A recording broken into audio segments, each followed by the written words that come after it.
এই জন্যে আমি বারবার আপনাদেরকে মনে করে একটা কথা, আমার জীবন থেকে উপলব্ধি করি একটা কথা, যে একমাত্র আল্লাহ ছাড়া এই পৃথিবীতে এবং পরকালে আমাদের আপন বলে কেউ নাই। বাকি সবাই সবার স্বার্থের জন্য আছে। মানুষ মানুষের অবস্থানকেই মূল্যায়ন করে, মানুষ মানুষের অবস্থানকেই মূল্যায়ন করে। আল্লাহ রাব্বুল আলামিন আপনার ভিতরটাকে ভালোবাসেন।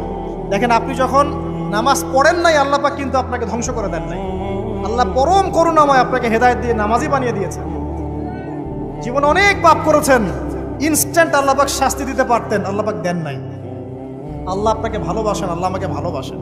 আল্লাহ পাকের এই ভালোবাসার ঋণটা শোধ করার জন্য হলেও নামাজি হয়ে যান, আল্লাহর পথে ফিরে আসেন, দিনের জন্য কিছু করেন, দিনের ফিকির করেন, পড়াশোনা করেন।